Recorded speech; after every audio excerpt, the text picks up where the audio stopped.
Apa kabar Bapak Ibu, sehat semua? Alhamdulillah.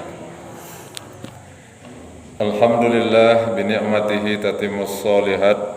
Asyhadu an la ilaha illallah wahdahu la syarikalah wa asyhadu anna Muhammadan abduhu wa rasuluhu la nabiyya ba'dah.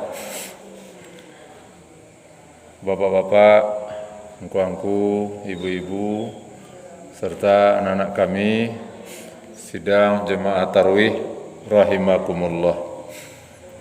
Bersyukur kita kepada Allah, alhamdulillah kita sudah diberi oleh Allah nikmat yang sangat besar, rahmat yang sangat mulia, yaitu kita bertemu di bulan Ramadan dengan ibadah utama yaitu berpuasa. Mudah-mudahan ibadah puasa yang kita lakukan ini bisa menjadikan kita menjadi orang-orang yang bertakwa. Amin ya rabbal alamin. Salawat dan salam tidak lupa pula kita mohonkan kepada Allah, semoga dicurahkan untuk kekasihnya junjungan kita semua Nabi Muhammad sallallahu alaihi wasallam. Allahumma shalli ala Muhammad wa ala ali Muhammad. Bapak Ibu, judul pengajian kita malam ini untuk anak-anak kita dicatat enggak? 3 usaha yang tidak akan pernah merugi. 3 amal yang tidak pernah akan merugi. Kita bacakan dulu dalilnya di dalam surat Fatir ayat yang ke-29. A'udzubillahi minasyaitonirrajim. Innal ladzina yatsluna kitaballah wa aqamus salata wa anfaqu mimma razaqnahum sirran wa alaniyatan yarju tijaratan lan tabura. Shadaqallahul azim. Sesungguhnya orang-orang yang membaca akan kitab Allah dan mendirikan sholat dan menginfakkan sebahagian dari rezeki mereka, baik secara sembunyi-sembunyi maupun terang-terangan, mereka akan mendapatkan pahala ganjaran yang tidak pernah merugi. Surat Fatir ya, ayat yang ke-29. Bapak Ibu, setiap kita pasti berusaha Pak Bu di dunia ini. Ya, macam-macam usaha kita, macam-macam kegiatan kita, macam-macam ya profesi kita. Ada yang menjadi petani, ada yang menjadi pedagang, ada yang menjadi pegawai. Ya, itu usaha semuanya, mulia. Kemudian pasti yang kita harapkan dari usaha tadi adalah apa Bu? Hasil ya Bu ya. Nah, ada hasilnya. Kalau petani dia Allah hendaknya apa? Buah hasilnya. Berdagang begitu juga. Menjadi pegawai juga begitu. Tapi belum tentu setiap usaha kita Bapak dan Ibu itu akan berhasil. Ya Pak ya. Petani kadang-kadang ditanam cabai, tanam bawang. Sekali 2 kali kadang-kadang banyak buahnya. Harganya mahal ya Pak ya. Tapi kadang-kadang gagal. Pedagang juga begitu Pak. Ada pedagang di Padang Panjang ini kita lihat dibukanya resto, kafe, dengan biaya yang begitu besar Bu. Ya, sebulan 2 bulan ya banyak orang belanja ke sana. Tapi bulan ketiga sudah mulai sepi gitu. Itulah ya usaha kita di dunia ini. Tapi ada ya 3 usaha di sini. 3 usaha yang tidak akan pernah merugi seperti tadi itu Pak. Ya, jangankan rugi, ya. Balik modal saja enggak. Tapi apa? Untungnya enggak terhingga. Nah, apakah usaha itu Bapak dan Ibu? Pertama kata Allah, innallazina yatsluna kitaballah. Nah, usaha pertama yang tidak akan pernah rugi sedikit pun, Bu, membaca Al-Qur'an. Ibu, usaha yang kedua, wa aqamus shalah, mendirikan salat baik wajib maupun sunat. Usaha ketiga, wa anfiqu mimma razaqnahum, bersedekah. Nah, 3, Bu. Ingat-ingat, Pak. Ketiga usaha ini dijamin oleh Allah tidak akan pernah rugi. Beda dengan wak petani, beda dengan wak berdagang dan segala macamnya. Pertama apa tadi, Bu? Baca Al-Quran. Yang kedua, sholat 5 waktu, tambah dengan sholat sunat. Yang ketiga, sedekah. Kira-kira yang tiga-tiga kolah wa amalkan, Bapak. Alah, Bu. Alhamdulillah, Bu, ya. Nggak insyaallah jangan, Bu. Alhamdulillah. Ya. Cuman yang perlu kita dalami lagi adalah apakah bacaan Al-Quran kita sudah banyak? Apakah sholat kita sudah sesuai menurut yang diajarkan oleh Nabi? Dan apakah sholat itu sudah berpengaruh? Nah, sedekah juga begitu. Mari kita uraikan satu-satu, Pak. Oh, sampai jam berapa, Pak? Sudah? Sudah, betul lama. Ibu, sampai sudah. Lendak ke arasan beko kolak sano di apa? Bisa diangin, Bu, ya. Nah, baik. Pertama, usaha ya yang tidak akan pernah merugi itu adalah baca Al-Quran. Kenapa tidak merugi, Pak? Karena kata Nabi kita, kalau kita baca Al-Quran 1 huruf, pahalanya berapa, Bu? 10. 10 itu berapa tuh? Tidak bisa kita matematikan. 10 kebaikan, nah itulah itu. Ya, alif, lam, mim, kan 3 huruf tuh. Maka dapat 30. Kalau kita baca, Pak, Bu, Al-Quran ini di dalam sholat, dalam sembahyang, pahalanya beda, Bu. Berapa pahalanya, Pak? 1 huruf itu pahalanya 100. 100 apa? 100 kebaikan. Kok gadang, Ustaz? Ya, sholat, baca Al-Quran. Iya, baca Al-Quran dalam sholat, Bu. Al-Quran baca dalam sholat. Al-Fatihah, enggak? Nah, aleh. Tadi ambo baca dalam rakaat pertama pun baca Al-Baqarah 286, doa isinya. Rakaat kedua, surat Al-Ikhlas. Pernah Ibu hitung itu? Surat Al-Ikhlas itu berapa jumlah hurufnya? Itu pahalanya 100. Kenapa begitu besar, Ustaz? Itulah keagungan daripada Al-Quran ini. Jadi kalau panjang bacaan imam, Pak, ya, apalagi hari Jumat pagi. Jumat pagi ada sholat sajadahnya, Bu? Alhamdulillah. Kan banyak tuh, Bu, enggak? Jangan kita mengomel di belakang. Panjang mana bacaan imam mah? Nah, kaki kok enggak taluk deh, gitu. Tahan aja, Bu. Kenapa? Karena kita ya mendapatkan pahala yang cukup besar itu. Karena yang akan kita bawa nanti ke akhirat apa, Bu, Pak?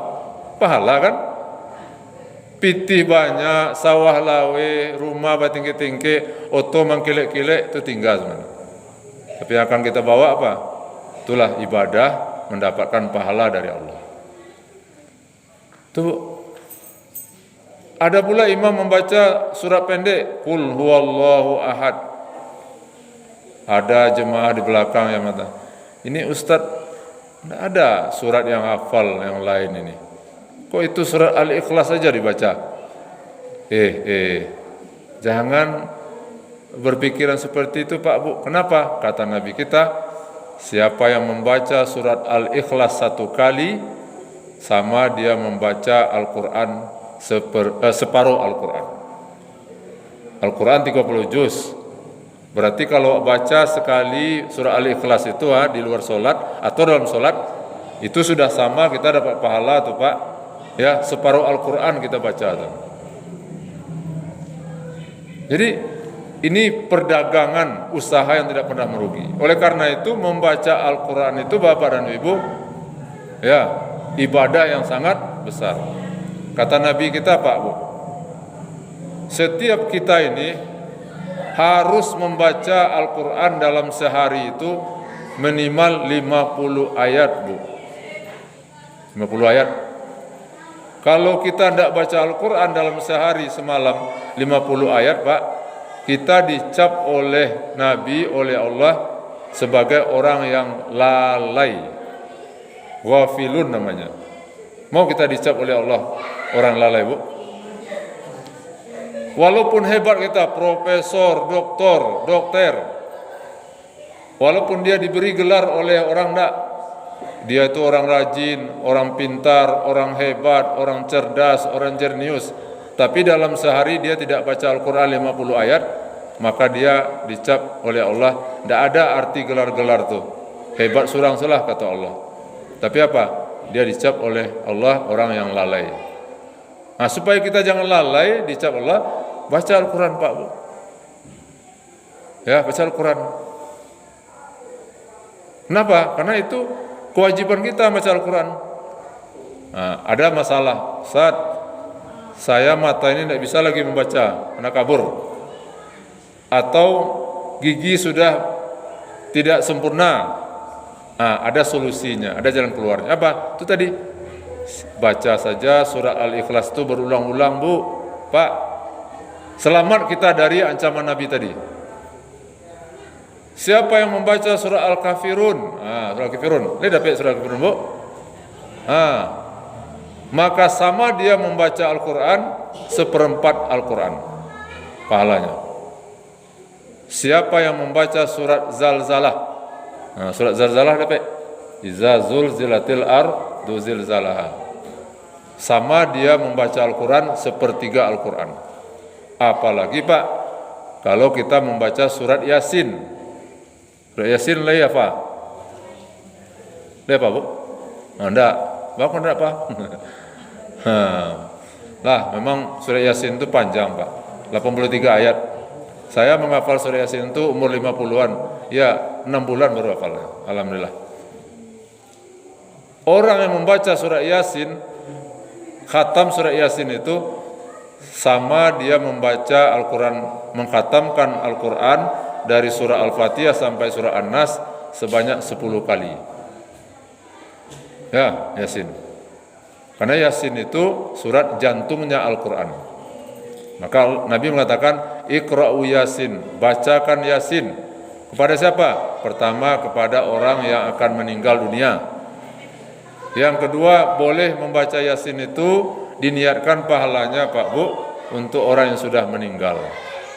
Jadi kalau doa makwa apa wa ndak, lah meninggalnya, orang yang meninggal kan ndak do bisa mendapatkan pahala oleh. Nyo mengharapkan apa? Doa, kiriman pahala itu bisa dari sedekah, bisa dari bacaan Al-Quran. Bapak Ibu sudah membaca Al-Quran, niatkan pahalanya untuk orang tua kita Bu. Sampai itu insya Allah. Sampai itu Bu. Nah, jadi itu utamanya Pak. Jadi membaca Al-Quran itu adalah usaha yang tidak pernah merugi. Apa manfaatnya kita membaca Al-Quran?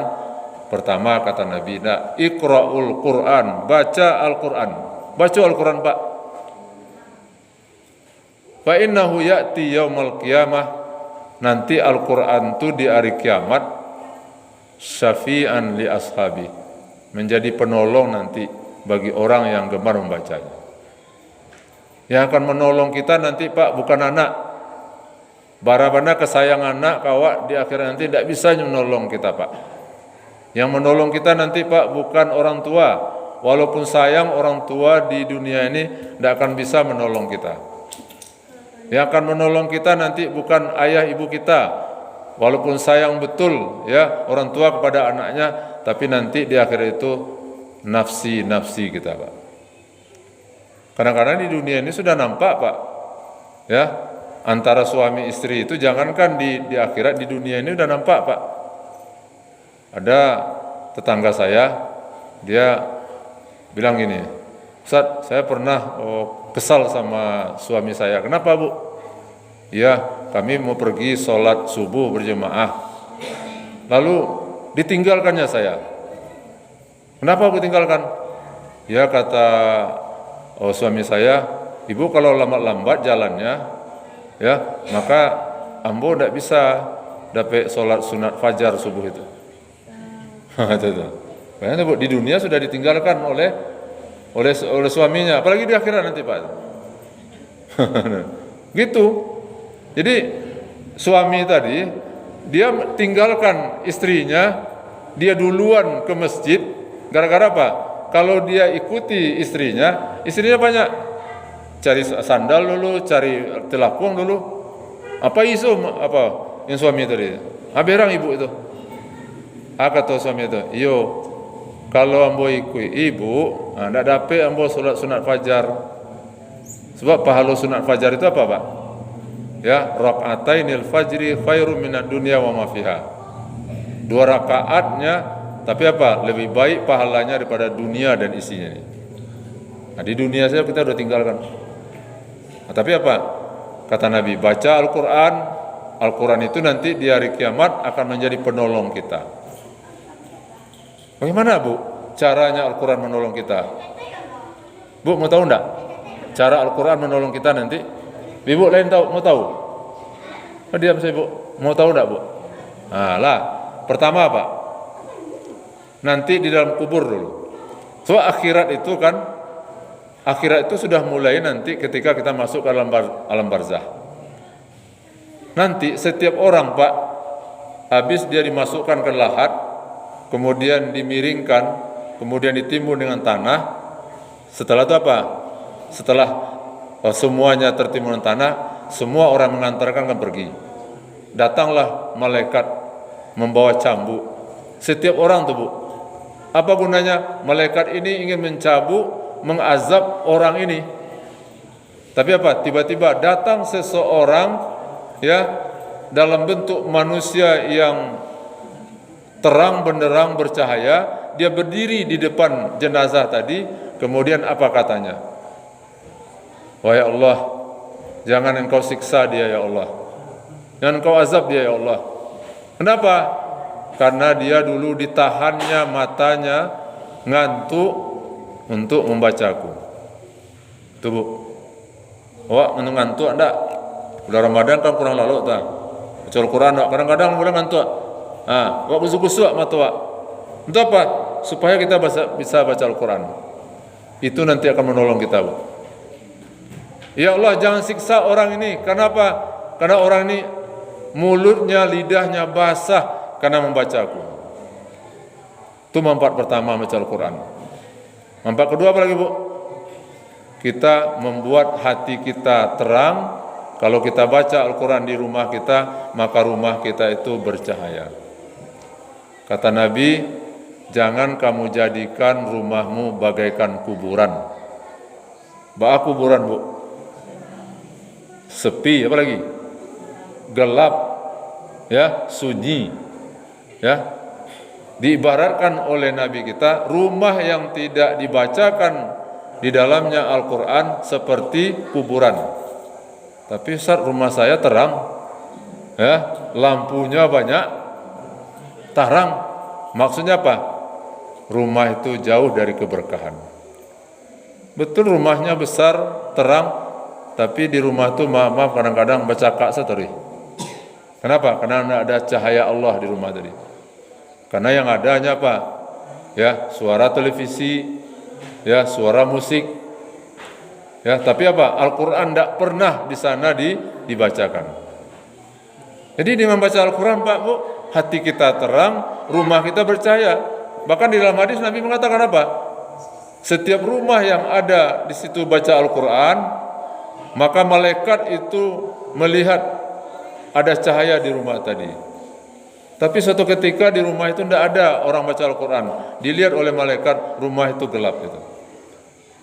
Jadi rumah yang dibacakan Al-Quran dalamnya Pak, didatangi oleh malaikat rahmat.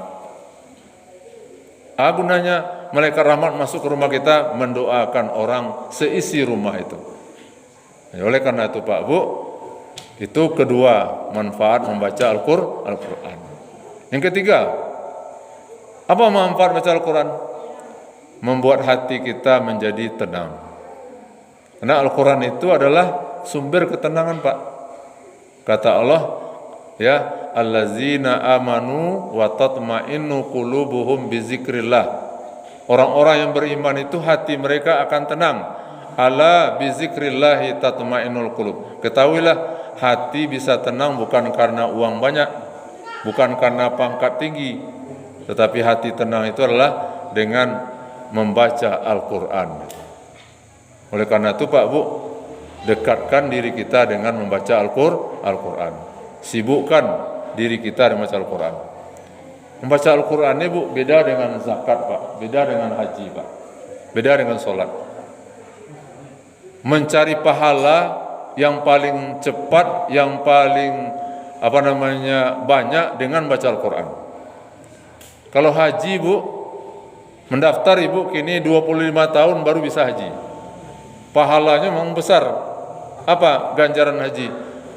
Hajjul mabrur laisa lahu minal jaza ilal jannah. Masuk surga orang yang haji kalau haji mabrur. Banyak nabi tiwa kini kok 25 tahun menunggu, atau haji apa namanya Pak? Haji plus. Tapi mahal bayarnya. Zakat, kita mau dapat pahala besar, pahala zakat, tapi harus banyak piti dulu. Solat, memang solat itu apa? Mendapatkan pahala, tapi apa? Waktunya tidak boleh solat. Ya, solat itu ada waktunya. Solat subuh, dari subuh menunggu kita dulu sampai zuhur, berapa jam itu? Dari zuhur menunggu asar dulu, dari asar menunggu maghrib isya. Tapi kalau baca Al-Quran Ibu, tergantung kita. Sekali 5 menit baca Al-Quran, tutup. Pandai. Kemudian apa? Buka lagi Al-Quran, baca. Mereka tahu dewa umpamanya 24 jam baca Al-Quran, bagus. Itu bedanya membaca Al-Quran ini. Ya, kapan saja. Atau sekali sejam baca Al-Quran, boleh. Sekali 2 jam, boleh. Beda dengan zakat, beda dengan haji tadi Bu, beda dengan sholat. Jadi oleh karena itu, ya ini usaha yang tidak pernah merugi membaca Al-Quran. Nah, yang kedua, apa usaha yang tidak pernah merugi? Wa aqamus shalah, mendirikan sholat. Ya, sholat wajib maupun sholat sunat. Apa fungsinya sholat Ibu? Pertama, sholat ini tiang agama. As-sholatu imaduddin. Sholat itu tiang agama. Ini musalah kita ini kan pakai tiang, pakai tonggak, pakai dinding ya. Kalau enggak bisa seperti ini. Agama juga begitu Bu. Yang menjadi tiang daripada agama itu diantaralah sholat. Faman aqamaha, siapa yang mendirikan sholat, faqad aqamadin. Berarti dia mendirikan agama. Wa man tarakaha, barang siapa yang meninggalkan sholat, berarti dia meruntuhkan agamanya. Jadi orang-orang yang meninggalkan sholat itu Pak, berarti dia peruntuh agama itu. Jadi yang meruntuh agama Islam ini bukan orang luar Bu, orang kafir enggak, orang Islam banyak yang meruntuhkan agama ini. Kenapa? Karena dia tidak sholat. Itulah makanya kan sholat ini menjadi kewajiban. Makanya anak-anak kita kalau sudah balik berakal dia sudah wajib sholat. Tapi jangan ditunggu dia sholat setelah balik. Makanya anak-anak walaupun dia masih anak-anak dibiasakan dia sholat. Enggak Bu ya? Kita ini Pak Bu, Ibu, Bapak, saya termasuk. Kenapa? Alhamdulillah kita rajin sholat. Karena kita apa? Pendidikan orang tua kita dulu itu. Apalagi dulu zaman-zaman ibu-ibu enggak, listrik belum ada. Pergi ke masjid musala pakai lampu strongkeng gitu. Pakai colok ya Bu ya, pakai sulwa. Kini sudah terang benderang masjid musala. Tapi masih ada juga orang enggan ke masjid atau ke musala. Yang kedua, apa gunanya sholat ini? Tanha anil fahsya'i wal munkar, mencegah perbuatan keji dan munkar. Kalau sholat kita dirikan dengan benar Pak Bu, insya Allah perbuatan keji itu bisa kita jauhkan. Tapi kalau tidak sholat, disitulah orang, maaf sekarang kan, orang korupsi, orang membunuh, orang mencuri, maaf orang berzina. Kenapa? Karena tidak sholat. Bahkan Bu, maaf ya, perbuatan fahsya zina itu sekarang kan, Ibu mungkin dapat informasi enggak? Ada 2 sekolah SMP di Padang Panjang Bu, na'udzubillah min dzalik Pak. Yang satu kabarnya masih dalam penyelidikan. Guru dengan murid Bu melakukan perbuatan zina. Satu lagi apa? Murid dengan murid Bu, anak SMP itu Bu. Na'udzubillah min dzalik. Di mana letak salahnya itu Pak? Bayangkan, guru dengan murid, murid dengan murid, anak SMP baru Bu. Sudah mau melakukan perbuatan yang paling keji, yang paling dikutuk oleh Allah itu, perbuatan zina itu. Nah, kuncinya apa? Sholat tadi Bu. Maka sholat ini ibadah yang tidak boleh ditinggalkan.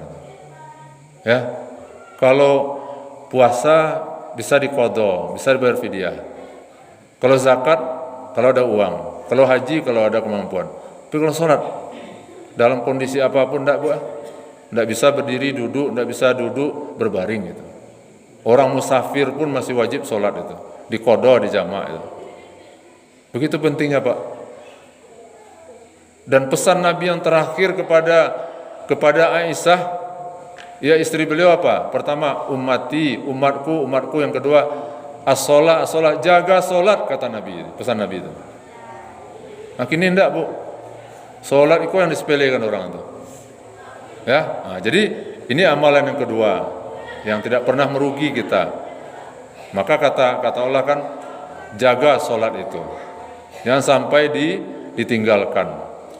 Apa yang dijaga sholat itu?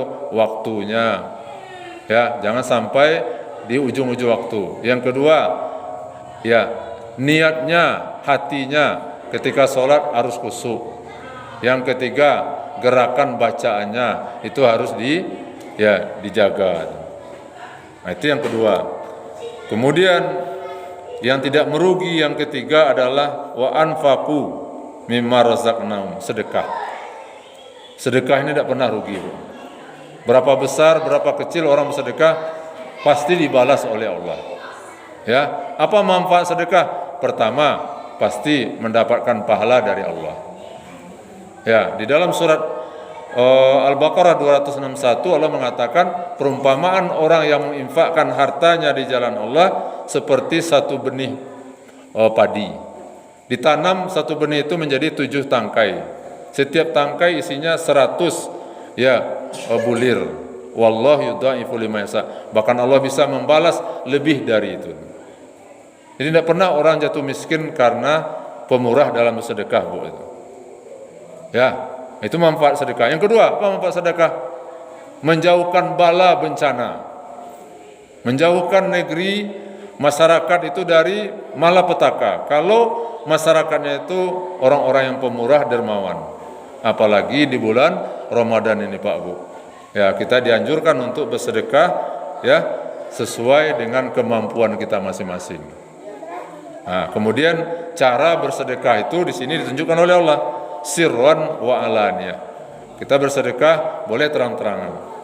Jadi kalau dicatat umpamanya kan di papan itu Ibu Rosna ada infak 1 juta.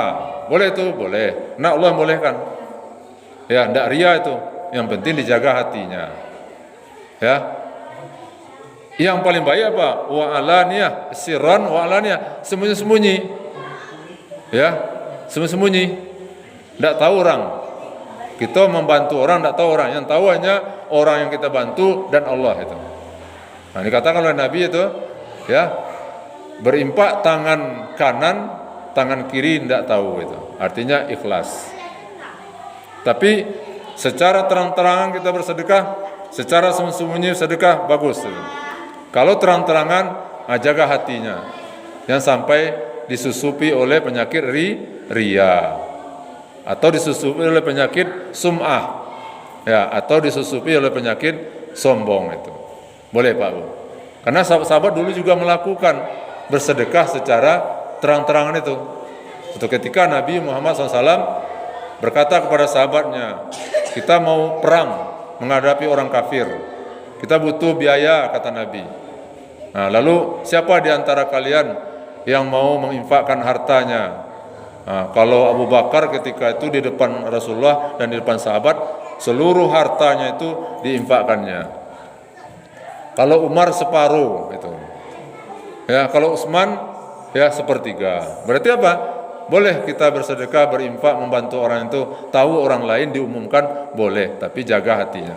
Tapi yang paling bagus itulah secara sirran, ya, secara sembunyi-sembunyi. Nah, inilah Bapak Ibu 3 amalan yang tidak pernah merugi. Gitu. Pertama apa Bu? Baca Al-Qur'an. Yang kedua, dirikan sholat. Ya. Yang ketiga, bersedekah. Gitu. Nah, inilah ya tausiah kita atau ceramah kita malam ini. Mudah-mudahan bermanfaat. Wabillahi taufiq walhidayah. Assalamualaikum warahmatullahi wabarakatuh.